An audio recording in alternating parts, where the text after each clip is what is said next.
இந்த அப்பா பொண்ணு பாண்டிங் எப்போவுமே ஸ்பெஷல்ல. நானுமே என்னோட அப்பாவோட பெட் தான். ஸ்டில் சின்ன வயசில் எங்களுக்குள்ள ஒரு மேஜர் ஃபைட் வருதுன்னா அது இந்த டிவி ரிமோட்காக தான். பிகாஸ் மாற்றி மாற்றி மாற்றி நியூஸ் கேட்டுகிட்டே இருப்பாரா, என்னப்பா இதெல்லாம் ஒரே விஷயம் தானே சொல்ல போகிறாங்க, ஏன் அப்படி பார்த்துட்டே இருக்கீங்கன்னு கேட்கும்போது, இல்லைப்பா ஒரு நியூஸ் தான், பட் ஒரு ஒரு சேனல்லையும் அது கன்வே பண்ணுற விதம் அண்ட் பர்செப்ஷன் டிஃபர் ஆகும்னு சொல்வார். கரெக்டு தான். பட் எனக்கு என்னமோ அப்போ இருந்து இப்போ வரைக்கும் நியூஸ் பார்க்குறதுன்றது வந்து பார்த்திங்கன்னா சுற்றியில் என்ன நடக்குதுன்னு we should be aware of it, அதுக்காக கேட்கலாம். பட் ஆஃப்டர் கோவிட் ரொம்ப நெகட்டிவான விஷயம் தான் நம்ம காதில் கேட்டுகிட்டே இருக்க மாதிரி இருக்கா. அதனாலேயே ஒரு 10-15 மினிட்ஸ்க்கான அப்டேட்ஸோடையே நான் கான்ஷியஸாகவே ஸ்டாப் பண்ணிவிடுவேன். பிகாஸ் அது அவேர்னஸ்ன்ற இடத்த தாண்டி சிலருக்கு அது ரொம்ப பயத்தையும் ஸ்ட்ரெஸ்ஸையும் கொடுக்குறத பார்க்க முடியுது.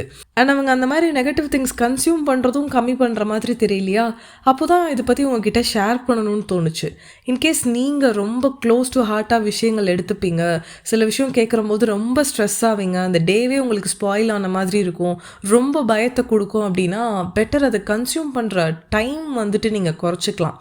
பிகாஸ் எண்ட் ஆஃப் த டே நம்ம மென்டல் ஹெல்த் மேட்டர்ஸில். உங்களுக்கு என்ன தோணுது?